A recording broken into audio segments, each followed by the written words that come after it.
리걸마인드 연구소입니다. 문재인, 김정은 판문점 선언문이 발표됐습니다. 그리고 이어서 두 사람의 소감을 발언한 내용이 청와대에 게시되어 있습니다.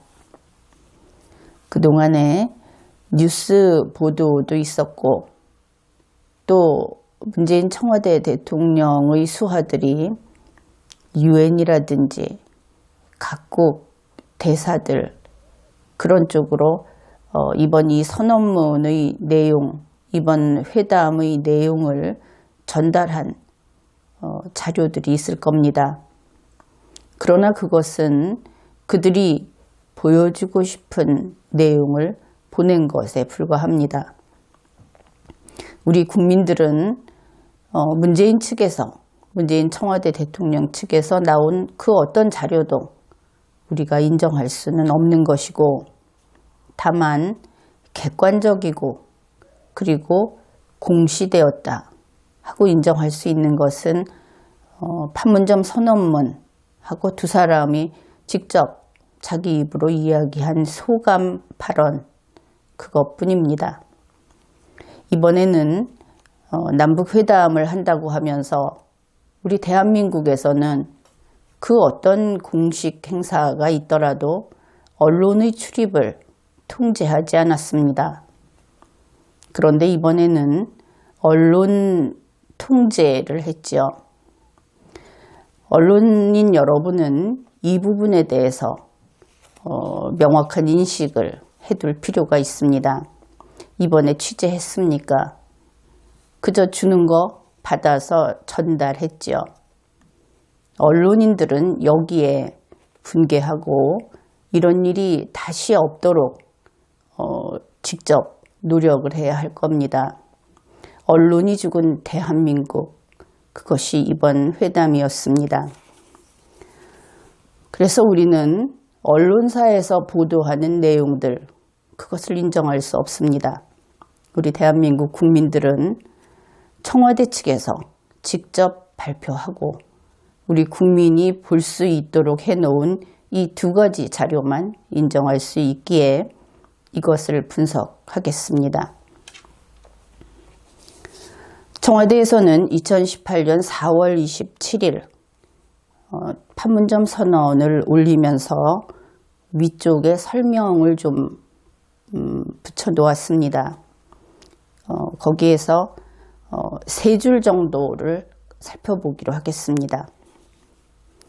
2018년 4월 27일 문재인 대통령과 김정은 국무위원장은 정상회담의 결과로 한반도의 평화와 번영, 통일을 위한 판문점 선언을 서명한 뒤 공동 발표하였습니다. 아래는 선언문 전문입니다. 이것이 이 전체의 설명입니다. 그리고 그 다음에 제목이 한반도의 평화와 번영, 통일을 위한 판문점 선언, 이러한 제목이 붙은 글이 게시되어 있습니다. 우선 앞에 소개한 세 줄 가운데 우리가 함께 짚고 넘어가야 할 부분이 있습니다. 청와대 측에서는 정상회담의 결과로 이렇게 이야기를 했습니다. 그런데 여기에서 정상이라고 하는 것은 청와대에서만 쓰는 말이다, 이렇게 이야기할 수 있겠습니다. 이때의 정상이라고 했을 때는 정상적인 국가 사이에 있어서는 각국의 대표가 만나서 회담하는 것을 정상회담이라고 합니다. 우리나라의 경우는 국가의 대표는 대통령입니다. 만일 그 상대가 미국이라고 한다면 도널드 트럼프 대통령이 될 것입니다. 그러나 북한의 김정은은 우리가 북한이라고 부르고 있지만 그것은 국가가 아닙니다. 김정은은 그래서 국가로 인정받기 위해서 온갖 노력을 다하고 있는 것이죠. 김정은 스스로도 자신이 국가의 대표라고 여기지는 않는 것 같습니다.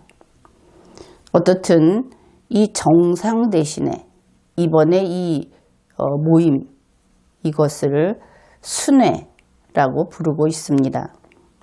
순회라고 하는 것은 머리 숫자를 써서 어떤 세력의 대표를 가리킵니다. 이러한 순회에는 테러 집단의 대표도 될 수 있고 해적단의 대표도 될 수 있습니다. 그 경우에도 순회 회담은 가능합니다. 이렇게 정상이라는 말 대신에 순회라는 말을 쓰고 있는 것은 김정은 자신, 그리고 미국, 그리고 일본, 이 정도 예를 들 수 있습니다. 다음으로 회담이라고 합니다. 그런데 이 회담이라고 하는 것이 단지 영어로 talks로 표현이 되고 있습니다. 이것이 회담인가? 회담은 회의를 전제로 합니다. 회의라고 하는 것은 여러분이 알고 있듯이 회의는 특정 목적을 두고 그것을 위해서 모여서 논의하는 것입니다. 그런데 이번에 쭉 이루어지는 과정을 보았겠지만 그것은 회의가 아니었습니다. 그저 얼굴 보고 말 그대로 청와대가 소개했듯이 담소를 나누는 그런 자리였습니다. 그래서 회의라고 하는 것은 특정 공개된, 확정된 주제를 두고 거기에 대해서 치열한 논의를 해서 결론을 내는 그러한 것이 회의이기에 이번 만남은 대화다. 또 대화라는 표현도 많이 쓰고 있습니다. 그래서 이렇게 쓰는 것이 적절하다. 그래서 지금까지 이야기한 내용을 정리하면 남북 정상회담이 아니라 남북 순회 대화다. 이렇게 그 명칭을 정확하게 바꾸어 써야 한다 하는 것을 알고 넘어갑시다. 한 가지 더 있습니다. 남북 순회 대화라고 하는 것은 대한민국 법률상 이때의 남북은 남한과 북한이 아닙니다. 한반도 남측과 북측인 것이죠. 그래서 어째서 우리가 우리를 가리키면서 남측이라고 하느냐 하는 불평도 있었습니다. 그것은 법률상 그렇게 되어 있습니다. 이번 김정은과 대화를 나누는 우리 이 남측의 순회, 문재인 씨의 지위는 국가를 대표하고 있지 않습니다. 다음으로 이제 이 제목 부분을 살피기로 하겠습니다. 한반도의 평화와 번영, 통일을 위한 판문점 선언 이렇게 되어 있습니다. 여기에서 통일을 위한이라는 부분이 들어있다. 그렇다면 만일 그 한반도의 남북을 가로막고 있는 그 선을 제거한다고 하면은 얼마 전에 리걸마인드 연구소 강의에서 다룬 바 있듯이 그 선은 휴전선과 분단선의 두 개가 될 것인데 통일을 위해서라고 한다면 이 둘을 모두 제거해야 한다 하는 것을 알 수 있습니다. 그 다음으로 판문점 선언이라는 부분입니다.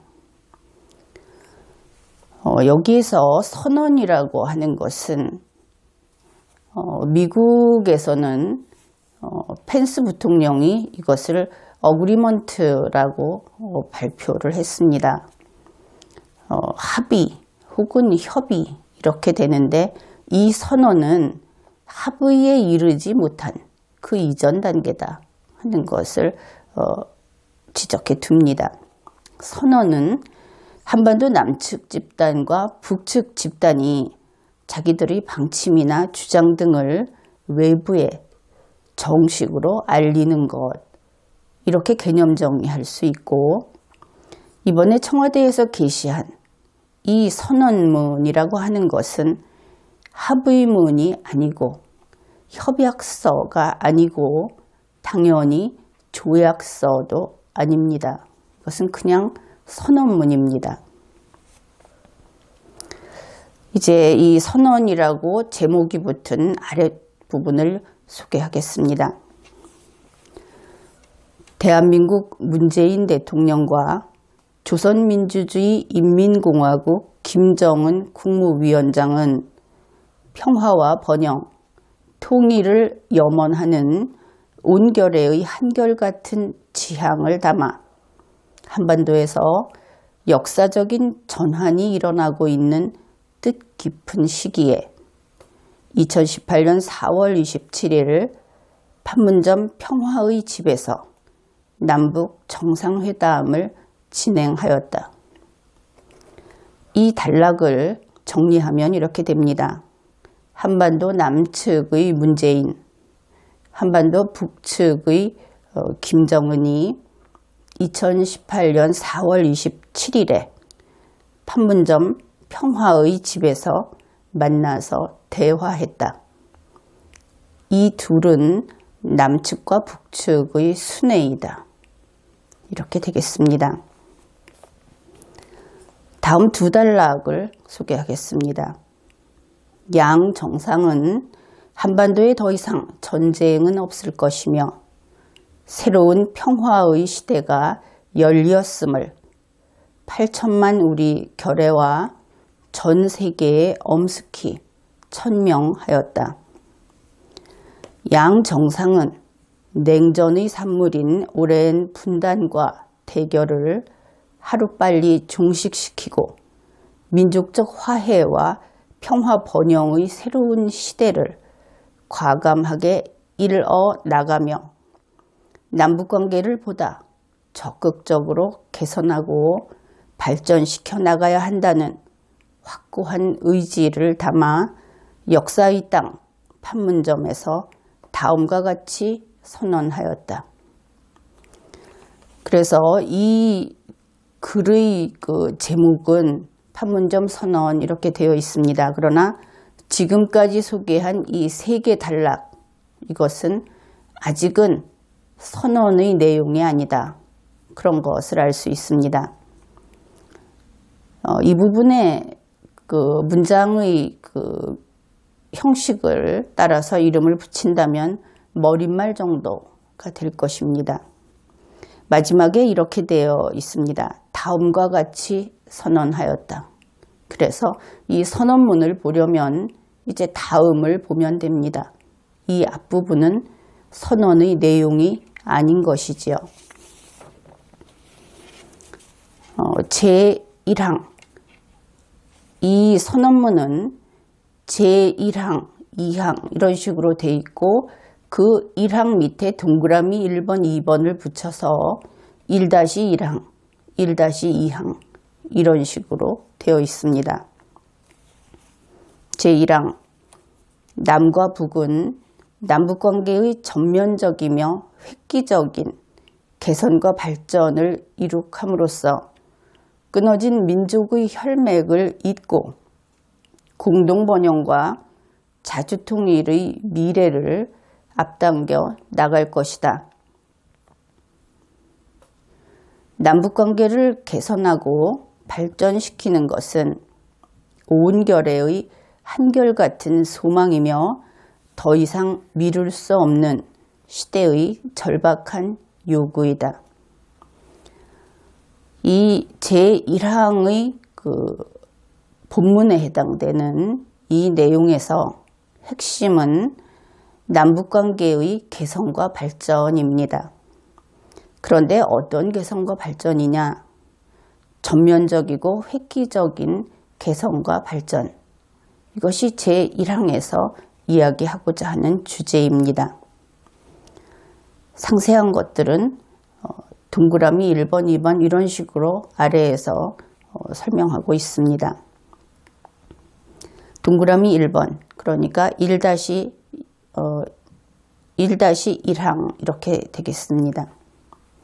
남과 북은 우리 민족의 운명은 우리 스스로 결정한다는 민족 자주의 원칙을 확인하였으며, 그러니까 우리 민족의 문제에 미국도 일본도 중국도 러시아도 유엔도 다 빠져라 하는 것을 알 수 있습니다. 민족 자주의 원칙을 확인하였으며 이미 채택된 남북 선언들과 모든 합의들을 철저히 이행함으로써 관계 개선과 발전의 전환적 국면을 열어나가기로 하였다. 1-1항에서 중요한 내용이 들어 있습니다. 바로 이미 채택된 남북 선언들과 모든 합의들, 그것을 철저히 이행한다 하는 부분입니다. 이것이 바로 제1항의 대주제로서 결국은 돈이 되겠죠.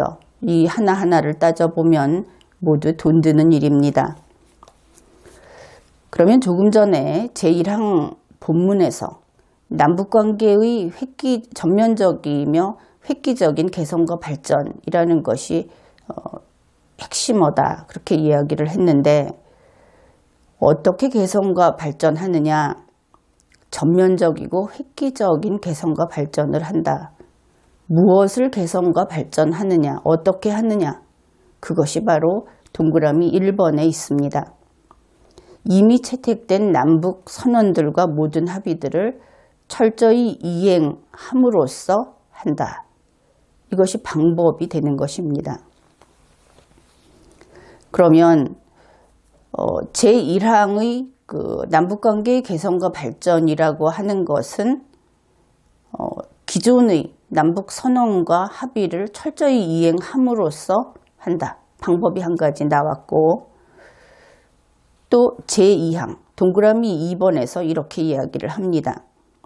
남과 북은 고위급 회담을 비롯한 각 분야의 대화와 협상을 빠른 시일 안에 개최하여 정상회담에서 합의된 문제들을 실천하기 위한 적극적인 대책을 세워나가기로 하였다.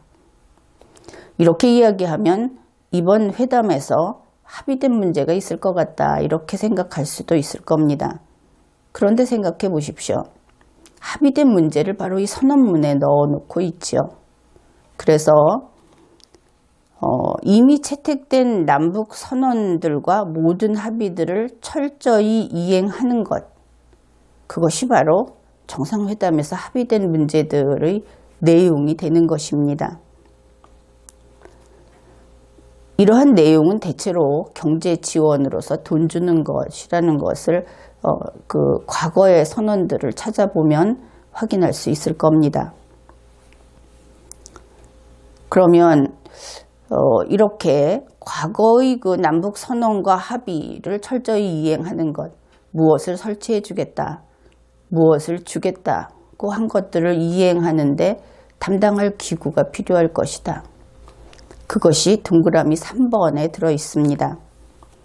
남과 북은 당국 간 협의를 긴밀히 하고 민간 교류와 협력을 원만히 보장하기 위하여 쌍방 당국자가 상주하는 남북 공동 연락 사무소를 개성 지역에 설치하기로 하였다. 동그라미 3번의 핵심은 남북 공동 연락 사무소입니다. 그런데 공동사무소라고 하는 것은 사실은 공동이 될 수 없죠. 이렇게 한 곳에 설치하게 되면 원래는 예를 들어서 미국 대사관을 한국에 설치하고 한국 대사관을 미국에 설치하고 이렇게 했을 때 가장 효율적으로 의사 전달을 할 수 있는 것인데, 그것이 아니라 북측에다가 사무소 하나 차려놓는다 하는 것입니다. 따라서 정상적인 쌍방이라고 이야기할 때는 북측 지역에 남측의 당국자가 상주하는 사무소를 설치해야 하겠죠. 그 장소는 평양 정도가 적절할 것이고, 남측에도 북측 당국자가 상주하는 사무소를 설치해야 할 겁니다. 그 경우에는 서울이 되겠죠. 그런데 그렇게 하지 않고 개성에 한다 하는 것입니다. 그런데 평양이 아니라 왜 개성인가? 이것도 한번 생각을 해 보십시오.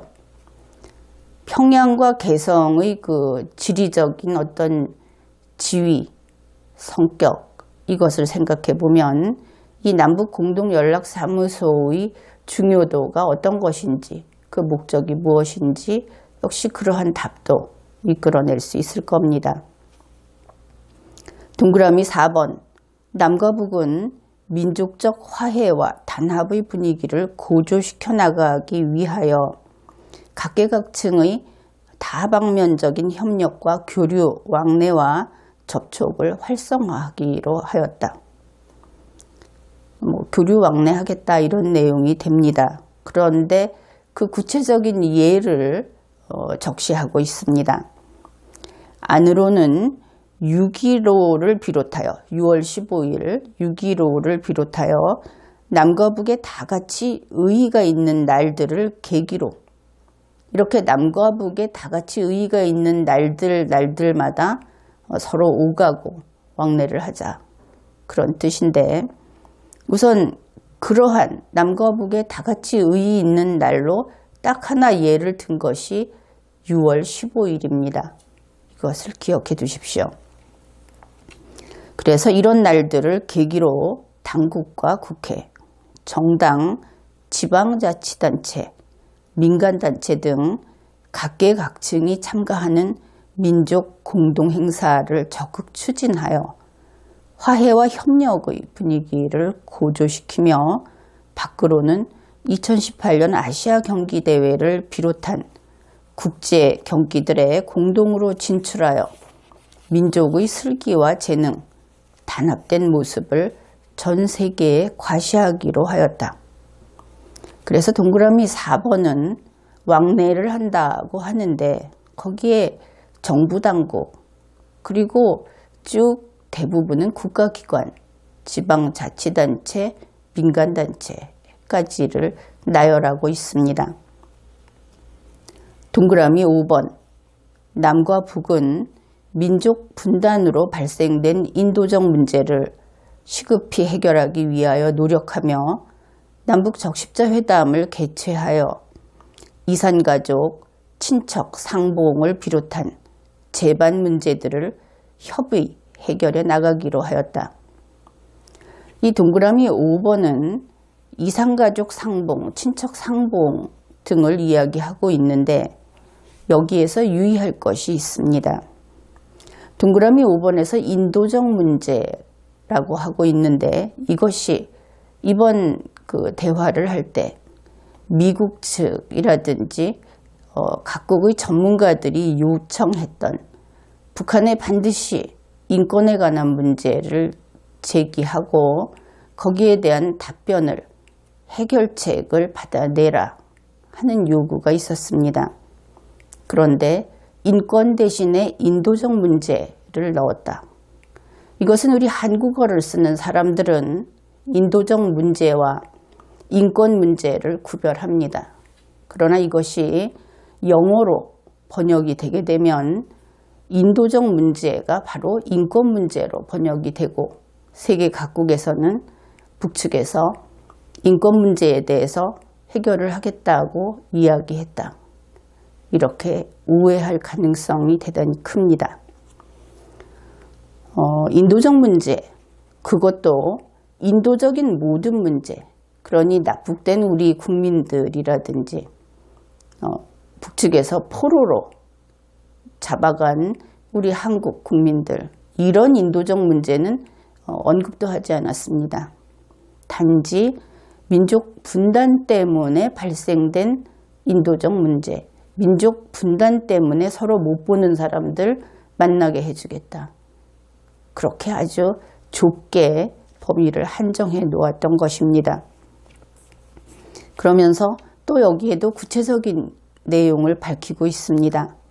당면하여 그 중에 무엇을 하겠다 하는 것을 한 가지 구체적으로 밝혔는데 오는 8.15를 계기로 이산가족 친척 상봉을 진행하기로 하였다.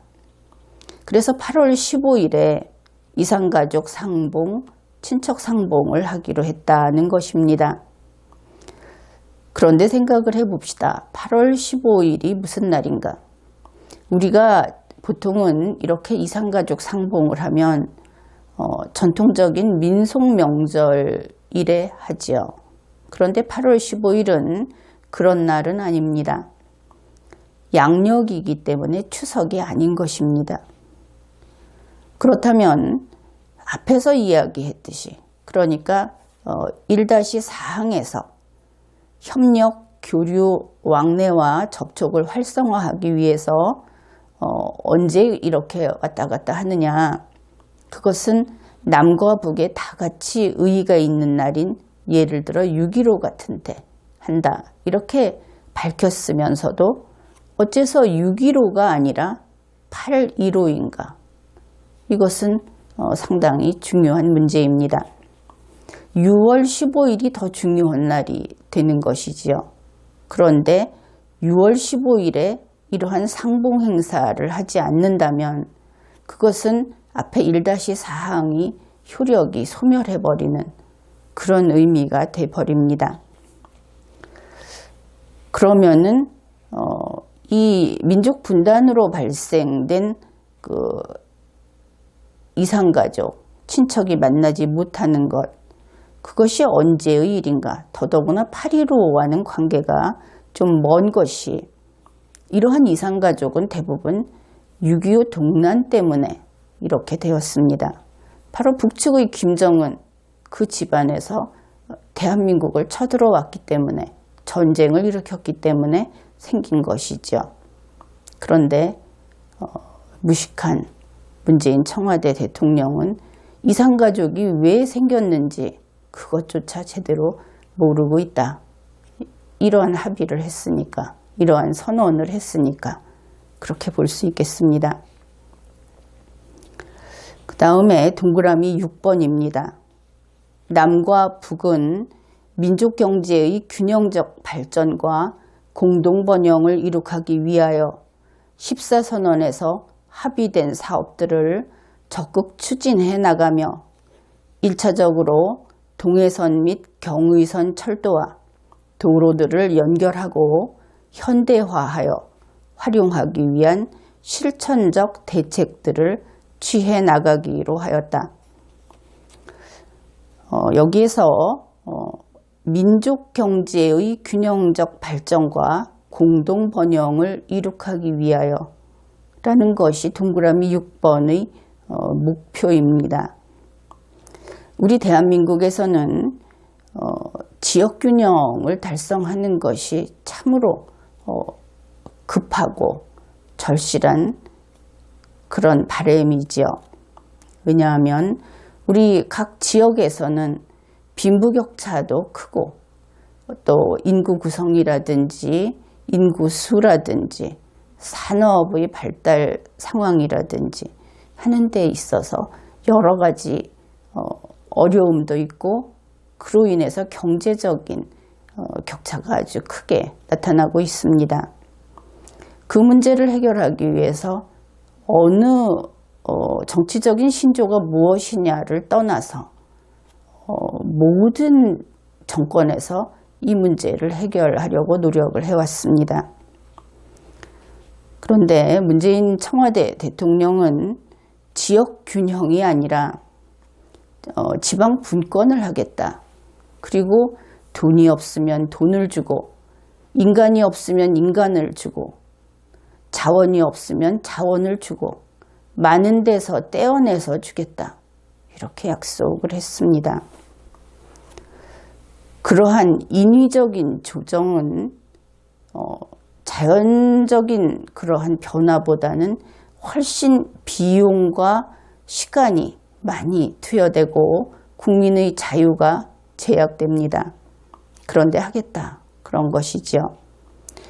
현재 지방 분권을 이야기해도 경제적인 문제 때문에 지방 분권 말한 것만큼 그렇게 화려하게 이루어질 수는 없다. 그저 말잔치다 하는 것을 우리 모두 알고 있습니다. 그런데 이번에 문재인 청와대 대통령 그리고 임종석 그들이 또 사고를 저질렀습니다. 동그라미 6번에 나오는 내용은 바로 북한 균형 발전을 하겠다고 세계 앞에 선포했기 때문입니다. 지방 균형 발전을 뒤로 밀어두고 북한 균형 발전을 하겠다는 것입니다. 결국 이 북한을 균형 발전시키기 위해서 돈을 대단위로 퍼부어야 하겠죠. 이것은 결국 세금을 걷어도 안 되면 돈 있는 자들, 기업을 쥐어짜야 할 겁니다. 그래서 북측에 퍼부어 주게 될 것이고, 결국 여기서 분명한 것은 이제 지방에 줄 돈은 없다 하는 것입니다.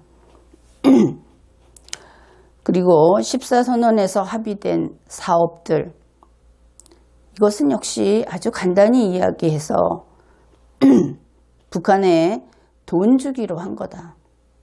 북한에 기술도 주기로 한 거다. 이렇게 보면 되겠습니다.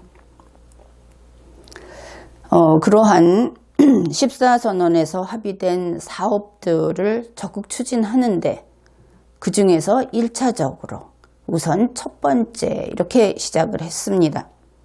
그것이 동해선 및 경의선 철도, 그것을 연결하고, 그 다음에 이 철도와 도로들도 연결하고, 세 번째로 현대화까지 해서 그런 것들을 하는 것이 1차적이다.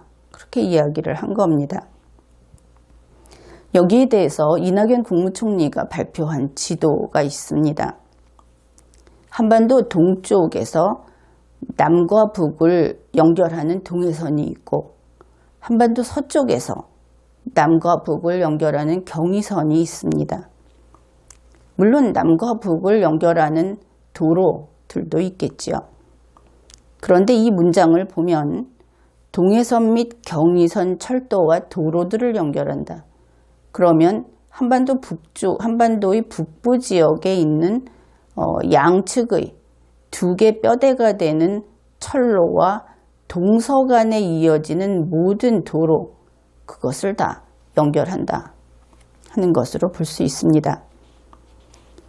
이러한 동서 연결은 문재인 청와대 대통령이 우리 대한민국에 있어서도 종종 이야기하던 것이기 때문에 그 구조가 겹쳐지는 면이 있고, 북한 전역의 도로망을 다 설치해 준다고 보면 될 것입니다.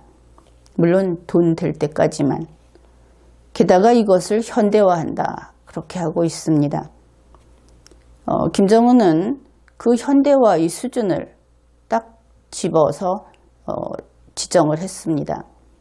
문재인 청와대 대통령이 백두산을 가고 싶다. 이 한반도를 관통해서, 중국 쪽으로가 아니라 한반도를 관통해서 백두산을 가고 싶다 했더니 김정은이 평창을 갈 때 썼듯이 그러한 KTX, 그것을 설치해서 가야 하겠다는 이야기를 했습니다. 현대화란 우리 대한민국에서 최신 기술, 최신 수준의 도로, 또 그러한 수준의 철로, 이것을 뜻한다 하는 것을 알 수 있습니다. 그래서 이것이 1차적으로라고 했기 때문에, 그렇다면 그 뒤에 2차적으로, 3차적으로, 몇십 차적으로, 몇백 차적으로 계속 나올 수 있겠죠. 대한민국이 거지가 될 때까지. 그래서 결국은 이 동그라미 6번의 내용은 한국에서 돈을 북한에 준다. 한국에서 북한에 길을 만들어준다.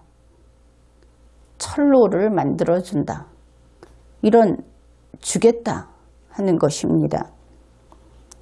그러니까 김정은이 2018년 신년사에서 경제발전을 추구하겠다 했던 그 중에 우선은 철로와 도로를 이야기했으니까 그 부분에 문재인 정권이 투입돼서 일을 해준다.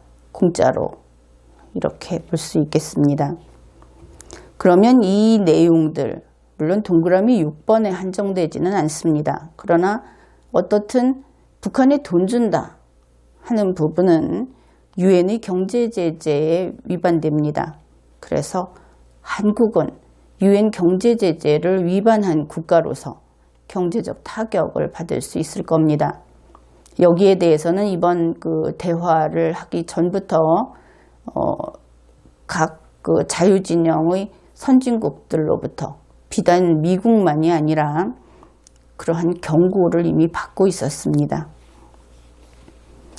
그 다음에 제2항을 소개하겠습니다. 남과 북은 한반도에서 첨예한 군사적 긴장 상태를 완화하고 전쟁 위험을 실질적으로 해소하기 위하여 공동으로 노력해 나갈 것이다. 동그라미 1번. 남과 북은 지상과 해상, 공중을 비롯한 모든 공간에서 군사적 긴장과 충돌의 근원이 되는 상대방에 대한 일체의 적대 행위를 전면 중지하기로 하였다. 우선 중지라는 부분을 봅시다. 중지는 금지가 아닙니다. 중지는 종료도 아닙니다. 중지는 잠시 멈춤, 이것을 의미합니다. 잠시 멈추는 것은 언제라도 재개할 수 있는 것이죠. 그 다음에 지상과 해상, 공중을 비롯한 모든 공간이라고 했으니까 물속도 포함이 될 겁니다. 잠수함 공격을 했어도 안 되는 것이고, 그 다음에 땅속도 포함이 되겠죠. 땅굴을 통한 공격을 해도 안 될 것입니다. 영역은 그렇게 정해 놓았는데 이들은 군사적 긴장과 충돌의 원인을 우리가 생각하는 것과 다른 데에서 찾고 있습니다. 군사적 긴장과 충돌의 원인은 김정은이 핵무기를 가지고 있고 ICBM을 개발해서 가지고 있고 그것으로 대한민국을 그리고 세계를 위협하고 있고 그것이 원인인데 김정은과 문재인 다른 것을 원인이라고 했습니다. 이 선언문은 공동선언문이니까 상대방에 대한 일체의 적대 행위, 그 적대 행위라고 하는 것이 바로 군사적 긴장과 충돌의 근원이다. 이렇게 이야기를 합니다. 그러면 그 적대 행위는 좀 거창해야 하겠죠.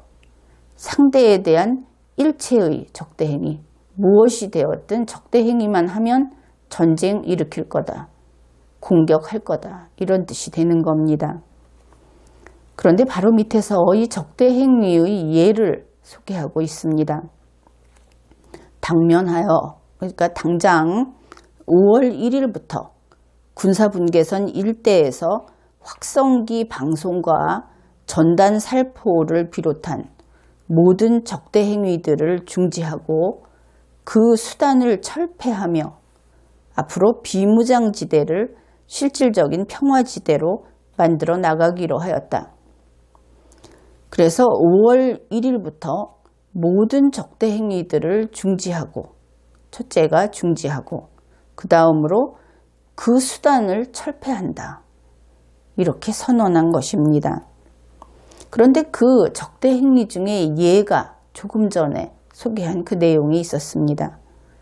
군사분계선 일대에서 확성기 방송을 하는 것, 그리고 전단 살포를 하는 것. 그러면 고작 확성기 방송하고 전단 살포하는 것이 적대 행위이고 그것 때문에 군사적 긴장과 충돌의 그것이 원인이다. 근원이다 그랬습니다. 근본적인 원인이다. 그러면 확성기 방송하면 전쟁한다. 전단 살포하면 전쟁한다.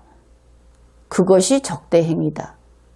이것이 이번 선언문에 들어가 있다고 하는 것은 참 어울리지도 않지만 어떤 생각으로 이것을 만들었는지, 장난으로 만들었는지 그런 생각을 하게 되죠. 확성기 방송, 이것은 우리 대한민국은 북측에서 확성기 방송하는데 신경 쓰지 않습니다. 얼마든지 하라고 해도 괜찮다, 그런 입장이죠. 결국 확성기 방송이 싫은 것은 김정은이고 전단살포가 실은 것은 김정은인데 그것이 적대 행위이면서 충돌의 근본적 원인이다. 그렇게 이야기하고 있는 겁니다. 그런데 확성기 방송은 벌써 얼마 전에 중단을 한다고 발표했고 중단되었죠. 그렇지만 전단살포라고 하는 것은 국가기관이 하고 있었다면 그 부분은 중단할 수 있겠지만 현재 이 전단살포는 국가기관이 하지 않는 부분이 있다는 것을 우리들이 알고 있습니다. 그런데 이번 선언문에서 그것을 중단하고 5월 1일부터 그 수단도 철폐한다. 물론 여기에는 모든 적대 행위의 수단을 철폐하는데 그 중에 전단살포가 들어있습니다. 이것은 문재인 씨가 할 수 있는 그 한계를 넘어서는 일입니다. 대한민국은 자유민주주의 국가이고 국민이 자신의 신조에 따라서 어떤 행위를 하는 것은 그것을 정부가 나서서 일일이 막을 수 없습니다. 물론 이것을 특별히 막는 법을 만들어서 막을 수도 있을 겁니다. 그런데 그것이 바로 독재자의 행위이고 그것이 국민의 자유를 과도하게 침해하는 행위로서 대통령 탄핵 사유가 되는 겁니다. 그런데 이것이 선언문에 들어있다. 문재인 청와대 대통령이나 임종석은 그저 일반 공무원이니까 그들에게는 이러한 권한이 없습니다. 이것을 하게 되면 설령 민주당이라든지 다른 그 정당 소속 국회의원들이 여기에 협력해서 그러한 법률을 만든다고 하더라도 그것은 엄연히 대한민국 헌법 위반이 됩니다. 결국 2-1항 이 부분은 문재인 청와대 대통령이 이행이 불가능한 사항이다. 이행할 수 없는 내용을 선언문에 넣어 놓은 것이 바로 자승자박이다. 이렇게 보겠습니다. 동그라미 2번 남과 북은 서해 북방 한계선 일대를 평화수역으로 만들어 우발적인 군사적 충돌을 방지하고 안전한 어로 활동을 보장하기 위한 실제적인 대책을 세워 나가기로 하였다. 보장하기 위한 대책을 세워 나가기로 하였다 하는 이야기는 언젠가 그 좋은 날에 나중에 하면 좋겠지 정도이고 내용이 없습니다. 이번 선언문에 들어있지 않은 것은 없는 것입니다. 동그라미 2번이 있다고 해서 이것이 다루어졌고 거기에 대한 합의가 나온 것이고 그런 것이 아닌데 그저 거치대로 넣어놓은 것이죠. 결국 서해 북방 한계선 일대의 평화수역 문제 이것은 그냥 선언문에 들어갔을 뿐이다. 나중에 다루겠다. 나중에 다룬다고 해서 이것이 다음번 의제의 1번이 되는 것은 아니다 하는 것을 알 겁니다. 그 다음에 동그라미 3번 남과 북은 상호 협력과 교류, 왕래와 접촉이 활성화되는 데 따른 여러 가지 군사적 보장 대책을 취하기로 하였다. 자기들끼리 쏙닥거리면서 어떤 이야기를 했는지 모르는데 지금 선언문이 세계에 보여주는 것이죠. 국민에게 보여주는 겁니다. 선언문에 없으면 없는 겁니다. 그래서 어떤 대책을 취하기로 하였다. 우리끼리. 그것은 의미가 없습니다. 아무 효력이 없고 혹시 그렇게 그들 둘이 약속한 것이 대한민국 헌법과 법률에 어긋나면 문재인 씨가 처벌되어야 하겠죠. 그래서 남과 북은 쌍방 사이에 제기되는 군사적 문제를 지체 없이 협의 해결하기 위하여 국방부 장관 회담을 비롯한 군사 당국자 회담을 자주 개최하며 5월 중에 먼저 장성급 군사회담을 열기로 하였다. 그냥 그러기로 하였다. 이번 선언문상에는 없다. 그런 것입니다. 앞으로 평화롭게 살기로 하였다. 그들은 오래오래 잘 살기로 하였다. 그런 이야기하고 마찬가지죠. 여기에서 문재인 청와대 대통령 측에서 그 전까지 원했던 DMZ 비무장지대의 병력 철수 문제, 그것을 논의하기 위해서 이번에 남북 군사회담의 성격을 띠는 그러한 구성원 발표가 있었는데 결국 그것도 실패한 것을 알 수 있습니다. 아마 불발된 것이 아닌가 이렇게 볼 수 있고, 특히 이 2-1항에서 모든 적대 행위를 중지하고 모든 적대 행위의 수단을 철폐할 것이 전제 조건으로 되어 있습니다. 그것도 2018년 5월 1일부터. 그러니까 이 전제 조건을 문재인 청와대 대통령이 먼저 이행해서 충족시켜야 하는 겁니다. 그래야 나머지 이야기를 진행할 수 있는 것이고, 게다가 2-2항 서해 북방 한계선 일대의 평화 수용 문제, 2-3항 군사적인 여러 가지 보장 대책, 그것도 협력과 교류를 위해 필요할 때 한해서 이런 것들은 나중에 이야기하자고 했다고 선언문에 넣어놨습니다. 이번에 이야기하지 않았다. 그래서 결국은 당장 문재인 청와대 대통령이 해야 할 숙제만 선언문에 나타나 있습니다. 그가 원하는 병력 철수, 비무장지대에서의 병력 철수 같은 거는 합의를 하지 못했고, 그 다음에 선언문에 없으니까 논의도 하지 않았다 하는 것을 알 수 있습니다. 그러면 김정은의 태도는 어떤가? 그는 이 비무장지대의 병력 철수를 통해서 여러 가지 그 경제협력 활동을 하게 되면 김정은이 돈을 받을 수 있습니다. 바로 그곳은 김정은이 돈을 받는 통로로 될 수 있는 것이죠. 그런데 자신이 돈 받을 통로에 대해서 지금 튕기고 있는 겁니다. 그 전에 무장해제해라. 그 전에 여러 가지 적대 행위 모두 다 없애라. 그러면 내가 돈을 받아줄게. 이런 이야기인 것이죠. 그런데 1항에서 보았듯이 이것이 지금 2항의 이야기인데, 2항은 비무장지대를 중심으로 남북으로 각각 일정한 띠를 두어서 경제협력을 한다. 그러면 비무장지대 영역의 대략 300% 그 정도의 영역에다가 돈을 깔아준다. 이렇게 생각할 수 있는 것이었는데, 제1항을 보면 그 정도가 아니라 북측의 전면을 돈으로 깔아주게 되는 겁니다. 그러니까 1번 먼저 하고 그 다음에 비무장지대의 그 300%의 돈을 깔겠다고 하니까 그것도 그 다음에 또 얘기해보자. 이렇게 되는 것이죠. 이제 제3항입니다. 남과 북은 한반도의 항구적이며 공고한 평화체제 구축을 위하여 적극 협력해 나갈 것이다. 한반도에서 비정상적인 현재의 정전 상태를 종식시키고 확고한 평화체계를 수립하는 것은 더 이상 미룰 수 없는 역사적 과제이다.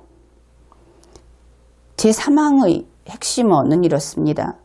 정전 상태, 지금의 그 휴전 상태, 정전 상태를 끝내고 평화체제를 구축한다. 그러면 그 평화체제가 무엇인가? 그 개념 정의가 분명히 되어야 하겠죠. 그것을 살펴보기로 합시다. 동그라미 1번. 남과 북은 그 어떤 형태의 무력도 서로 사용하지 않을 때 대한 불가침 합의를 재확인하고 엄격히 준수해 나가기로 하였다. 남과 북이 서로 무력을 사용하지 않는다고 했기 때문에 이것이 김정은의 말이라고 만일 생각을 하게 된다면 그가 미국에, 중국에, 일본에 공격을 하는 그 무력을 사용하는 것은 안 하겠다고 말하지 않았습니다. 지금 비핵화라고 하는 것은 바로 그러한 세계를 향한 공격을 하지 않게 하기 위해서 비핵화를 하도록 하는 것인데 아주 특이하게도 한국만 공격하지 않겠다. 내 말을 잘 들으면 이렇게 된 것이죠. 이 3-1항을 보면서 전 세계에서는 아마 이번에 김정은과 문재인이 동맹이 되었다. 둘이 한 팀이 되었다. 그래서 김정은을 세계를 망하게 하는 세계를 위험에 빠뜨리는 존재라고 한다면 이번에는 김정은과 문재인이 한 켤레로서 그러한 대상이 되었다. 이렇게 인식을 할 수 있는 부분입니다. 동그라미 2번. 남과 북은 군사적 긴장이 해소되고 서로의 군사적 신뢰가 실질적으로 구축되는 데에 따라 단계적으로 군축을 실현해 나가기로 하였다. 이것은 첫 번째 군사적 긴장이 해소되려면 그 자체가 아주 먼 일이 될 겁니다. 지금까지 내용에서 살펴보았듯이 이것 해라 저것 해라 한 것들이 많은데 그 모든 것을 다 하고 나서의 일이기 때문입니다. 그렇게 군사적 긴장이 해소되면 1단계, 그 다음에 2단계, 서로의 군사적 신뢰가 그것도 실질적으로 구축이 되어야 한다.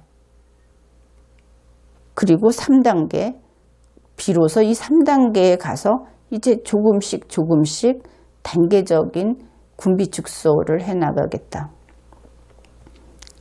만일 그 핵 동결이라고 한다면 이 3단계에 가서 좀 기대해 볼 수 있겠죠. 동그라미 3번. 남과 북은 정전협정 체결 65년이 되는 올해, 그러니까 2018년에 종전을 선언하고 정전협정을 평화협정으로 전환하며 항구적이고 공고한 평화체제 구축을 위한 남북미 3자, 남한, 북한, 미국 또는 남북, 미, 중 4자 회담 개최를 적극 추진해 나가기로 하였다. 여기에서 보면 중국을 그저 빼버린 것을 알 수 있습니다. 이 부분을 놓치면 안 됩니다. 북한 김정은에게 있어서 중국은 미국보다도 더 적편에 서 있는 국가다. 이것은 그의 신년사를 보면 분명하게 다시 확인할 수 있습니다. 그래서 올해하고자 하는 것이 남북한 그리고 미국 이 3자 회담 또는 거기에 중국까지 끼워서 4자 회담을 하는 것, 또 나아가서 그 회담을 통해서 종전선언을 하고, 그러니까 6.25 전쟁이 이제 끝난다 하는 종전선언을 하고 정전협정을 폐기하는 데까지 나가는 것, 이 둘 중에 하나만큼은 올해의 목표로 하겠다 하는 것을 알 수 있습니다. 그런데 정전협정을 폐기한 이후에 평화협정을 체결한다고 했습니다. 여기에서 또 우리가 고민해야 할 부분이 있는 것입니다. 2018년 김정은이 연설을 한 적이 있습니다. 2018년 2월 8일 조선인민군 창건 70돌 경축 열병식 축하 연설, 이것이 그 제목입니다. 거기에서 김정은은 이렇게 이야기를 했습니다. 인민군이 정규 무력으로 탄생한 1948년 2월 8일이 있음으로 하여 조국 해방전쟁에서의 위대한 승리가 있었다.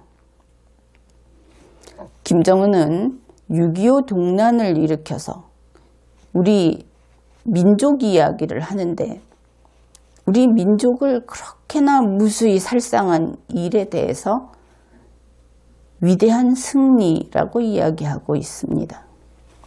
후회하거나 반성하거나 혹은 이 괴롭지만 어쩔 수 없는 역사적 사건에 대해서 책임감을 느낀다거나 하는 것이 아니라 위대한 승리로 자랑하고 있다 하는 것입니다.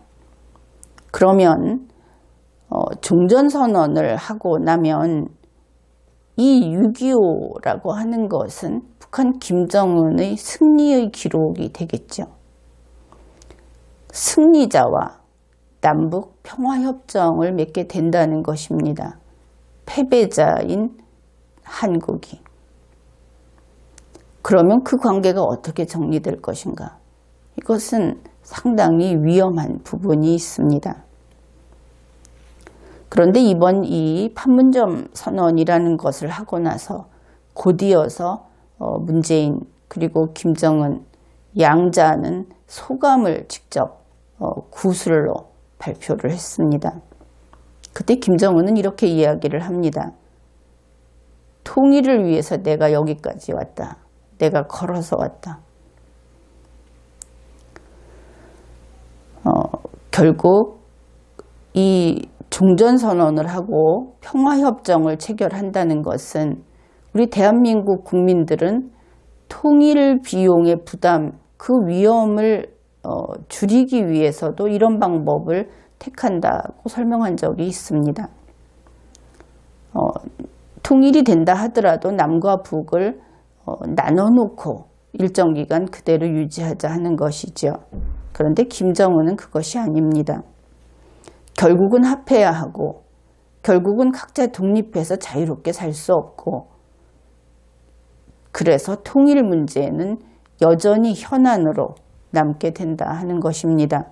그런데 김정은은 6.25 전쟁의 승리자, 지금은 핵무기를 가지고 이 한반도 전체를 수비해주는 보호자, 대한민국은 그 보호 속에 들어가 있는 보호를 받는 입장, 6.25 전쟁의 패배자, 그러면서 평화협정을 체결한다는 것이지요. 동그라미 4번, 남과 북은 완전한 비핵화를 통해 핵 없는 한반도를 실현한다는 공동의 목표를 확인하였다.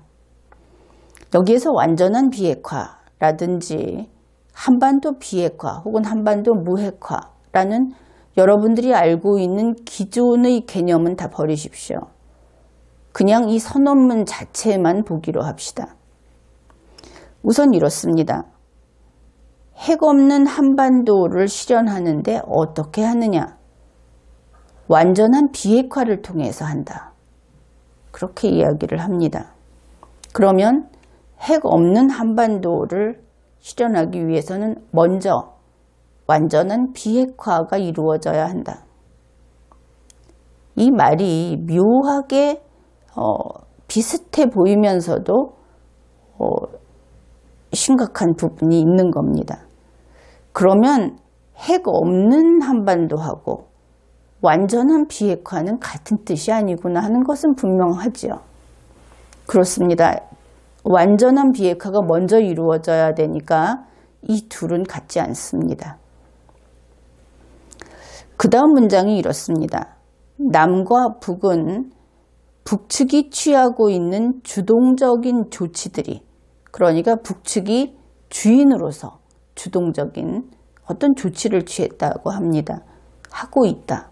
그것이 한반도 비핵화를 위해서 대단히 의의 있고 중대한 조치라는데 인식을 같이 하고 앞으로 각기 자기의 책임과 역할을 다하기로 했다.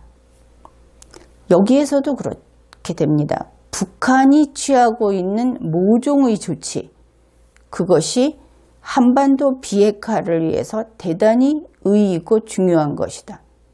그러면 조금 전에 한반도 비핵화를 위해서 먼저 완전한 비핵화가 있어야 한다. 이번에 북한이 하고 있는 주동적인 조치는 한반도 비핵화를 위한 것이다. 그러면 여기에서 무엇과 무엇이 같은지 알 수 있죠. 북한이 취하고 있는 주동적인 조치, 그것이 바로 완전한 비핵화 조치다. 이렇게 등식이 성립이 됩니다. 그래서 북측이 취하고 있는 주동적인 조치들은 완전한 비핵화를 위한 것이다. 여기까지 정리를 해 둡시다. 이제 그러면은 북측이 취하고 있는 주동적인 조치가 무엇인가? 그것은 이미 여러 문건들이 공개적으로 발표돼서 나와 있습니다. 대표적인 것은 2018년 1월 1일 신년사, 그 다음에 얼마 전에 있었던, 그러니까 북한 공산당, 그 공산당에서 그 전원회의에서 나온 결의서, 이런 것들입니다. 그들이 한 것은 첫째, 핵 보유국 선언입니다. 그 다음으로 핵실험과 ICBM 시험 발사가 이제 더 이상 필요 없어서 그 정도는 이제 기술이 확실하게 담보되었기 때문에 중지한다. 그리고 핵탄두, 그리고 ICBM 로켓을 대량 생산한다. 그렇게 해서 실전 배치한다. 이 내용들이 북측이 주동적으로, 주체적으로 하고 있는 조치들의 내용입니다. 그런데 이것이 완전한 비핵화를 위한 것이다. 이렇게 되어야 하겠죠. 지금까지 문맥상.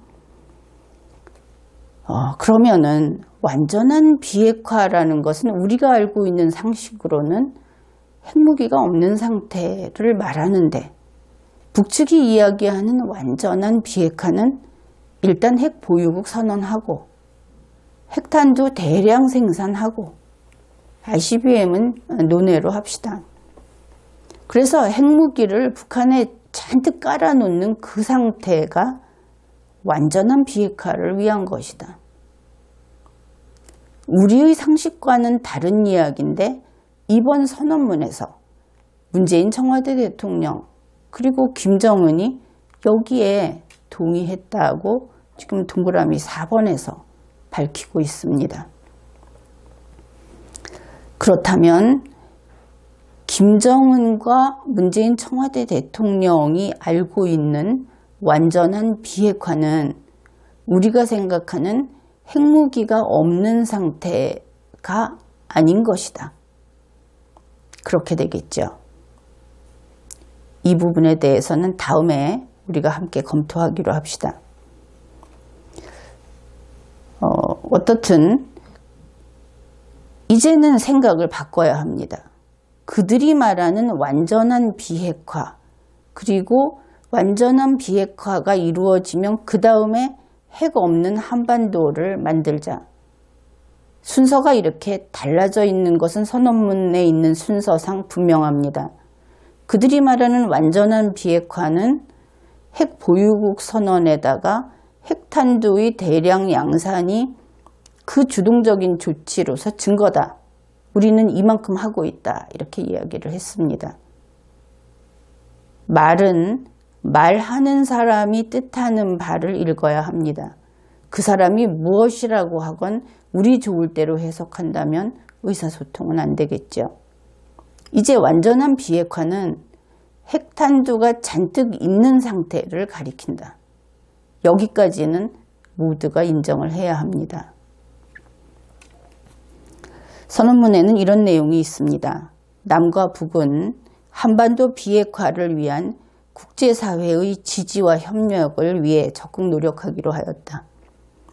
이때 한반도 비핵화라고 하는 것은 한반도에서 핵을 없애기 위해서 대한민국에서 미군이 철수하는 정도, 그 정도로 안 된다는 것을 이제는 알 것입니다. 왜냐하면 한반도 비핵화보다 앞에 이루어지는 것이 완전한 비핵화이기 때문입니다.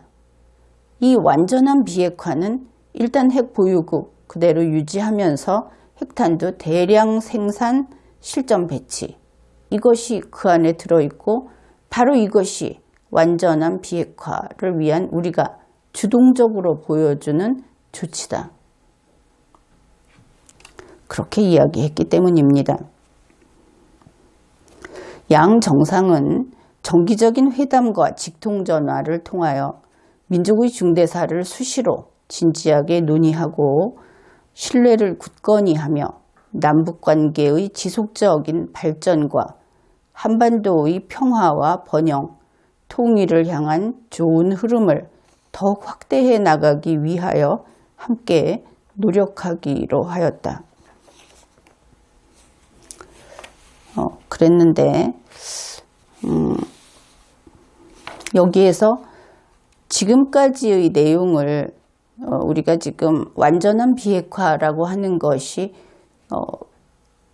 김정은과 문재인, 임종석까지 그들이 쓰는 전문 용어를 우리가 상식적으로 알고 있는 언어로 잘못 이해하고 있었다 하는 부분에 대해서 아주 통절한 깨달음이 있어야 할 것입니다. 이 동그라미 4번에서 중요한 것은 남과 북은 북측이 취하고 있는 이 주동적인 조치들, 그것이 한반도 비핵화를 위해 대단히 의의 있고 중대한 조치라는 데 인식을 같이 했다, 이렇게 한 부분입니다. 결국 문재인 청와대 대통령과 임종석은 김정은이 핵 보유국 선언을 한 것, 그것을 인정했다는 뜻입니다. 또한 현재의 북한이 핵실험을 더 이상 하지 않아도 될 정도의 높은 수준의 핵 기술을 가지고 있다는 것도 인정했다. ICBM도 마찬가지입니다. 그 다음에 핵탄두의 대량 생산, ICBM 로켓의 대량 생산, 지금까지 설명한 이 모든 것이 완전한 비핵화를 위한 조치라고 인정했다. 그렇게 동그라미 4번에 나와 있는 것입니다. 그러면은 이것은 엄청난 일이죠. 그 내용에 대해서는 우리가 다음에 이야기하기로 했고, 단지 여기에서 우리가 한 가지 정리할 수 있는 결론은 이렇습니다. 어떻든 김정은은, 북한은 이러한 주동적인 조치까지, 그러한 완전한 비핵화를 위한 중대한 조치까지 다 했다. 그러면 북한은 더 할 게 없다 하는 것입니다. 이제 나만이 할 일만 남았다. 그런데 이 완전한 비핵화라고 하는 것이 한미 연합훈련 중단, 미군 철수, 한미동맹 파기, 이렇게 뚝뚝 끊어진 낱개의 사건들로 끝낼 것인가? 왜냐하면 지금 이 선언문 속에 들어있는 내용은 지난 김정은의 신년사를 보면 북한이 이 한반도에 해구산을 씌우겠다 하는 내용이 있습니다. 결국 북한이 이러한 핵기술이 우수하고 그들이 완전한 비핵화를 위한 조치들을 하는 것을 우리는 인정한다.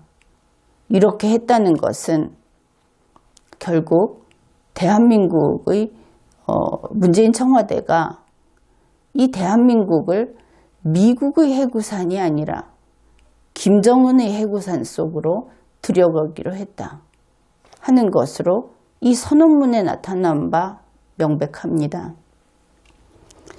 그렇게 되면 이 완전한 비핵화를 위해서 남한이 할 일은 미국과의 관계를 끊고, 이 정도가 아니라 중국과의 관계를 끊고, 미국과의 관계도 끊고, 일본과의 관계, 이러한 일체의 단지 군사적인 것만이 아니라 일체의 관계를 단절하고 우리 민족끼리 외세를 완전히 배격하고 들어오면 북한 해구산으로, 그 막강한 북한 해구산으로 이 한반도를 다 지키겠다. 그러한 것을 알 수 있습니다. 남한이 할 일, 그것은 외세와 단절하고 북한의, 김정은의 품으로 들어가는 것. 이것은 이번 이 선언문을 북측에서 그대로 보도했다고 언론에서 알리고 있습니다. 만일 그것이 사실이라면 김정은이 소감문 내용을 여러분이 한번 다시 들어보십시오. 그것은 정복자의 목소리, 정복자의 말이었습니다. 내가 여기 통일을 위해서 왔으니 당신들, 국민들, 기자들 내 말을 들어라 하는 그의 강력한 메시지가 거기에 들어 있었습니다. 그리고 이 선언문 말미에는 이런 내용이 있습니다. 당면하여 문재인 대통령은 올해 가을 평양을 방문하기로 하였다. 올해 가을이 어떤 때인지 문재인 청와대 대통령이 알고 있었기를 기대하기는 어렵겠지요. 그런 면에서 나는 문재인 청와대 대통령이 빨갱이라든지 주사파라든지 친북이라고 하는 주장에 찬성하지 않습니다. 그가 무식하다고 나는, 그는 공무원의 임무를 수행하기에는 능력이 미달이다. 그렇게 보고 있기 때문입니다. 2018년 1월 1일 김정은의 신년사에는 이런 내용이 있습니다. 새해에는 우리 인민이 공화국 창건 70도를 대경사로 기념하게 되고 남조선에서는 겨울철 올림픽 경기대회가 열리는 것으로 북과 남에 다같이 의의 있는 해입니다. 그래서 평창 동계올림픽에 문재인 청와대 대통령이 원하는 대로 사람들이 왔던 것이죠. 그런데 이번 선언문에서 가을에 평양을 방문하겠다고 합니다. 북한이 공화국 창건 70돌이라고 하는 것은 1948년 9월 9일로부터 70주년이 된다 하는 뜻입니다. 그러면 문재인 청와대 대통령은 북한의 조선민주주의 인민공화국의 건국 70주년을 축하하러 가겠다고 하는 것으로 일단 볼 수 있습니다. 그는 대한민국 건국 70주년은 부정하는 자입니다. 그래서 이 판문점 선언이라고 하는 것은 김정은이 핵무기를 보유하고 있고 우리 대한민국은 핵무기가 없습니다. 그러니 김정은이 핵무기를, 기존의 것들을 다 포기하고 북한을 다 뒤져서 핵이 없다는 것을 보임으로써 세계에 그 사실을 확인받고 이렇게 없애면 간단할 문제입니다.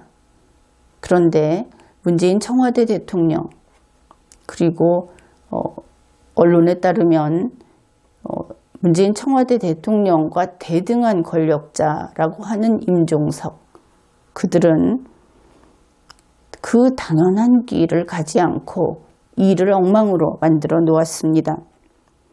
한국이 외세와 단절하고 김정은의 해구산 밑으로 들어가는 것을 선언한 이러한 선언문을 냈던 것입니다. 과연 문재인 청와대, 그들이 이 선언문에 있는 한글은 해독할 능력이 있는 것인지, 자기들이 뭐를 알고 거기에 서명을 한 것인지 그것도 모를 일입니다. 우리 국민으로서는 임무수행 능력, 업무수행 능력이 없는 자들을 공무원의 지위에 그대로 둔 탓에 이와 같은 국군이 무너질 위기에 처하는 이런 일을 겪게 되었습니다. 그냥 쉽게 이야기하면 한없이 무식한 문재인 청와대 대통령과 그의 부하들, 그들이 김정은에게 당한 것일 수도 있습니다. 그러나 어떻든 이름은 문재인 청와대 대통령이 아닙니까? 그가 이 모든 책임을 져야 하지 않겠습니까? 게다가 임중석 씨는 이번에 이 남북 순회 대화 그것을 위해서 준비를 맡은 준비위원장이었는데, 준비를 맡은 사람은 그 본 회의장에 들어가지 못합니다. 그런데 이번에 들어가서 떡하니 두 번째 자리, 그리고 가장 먼저 말을 북측에 붙였다 하는 언론 보도도 있었는데 그런 일들을 한 겁니다. 참으로 무절제하고 또 공무원이 해야 할 일이 무엇인지를 전혀 모르는 이들이 이렇게 직권을 남용하고 대한민국 헌법과 법률을 위반하고 대한민국 국민의 자유를 침해하겠다고 김정은하고 같이 선언하고 이러한 일들을 했습니다. 이것이 그 선언문의 내용이었습니다. 이번 회에는 여기까지 하겠습니다.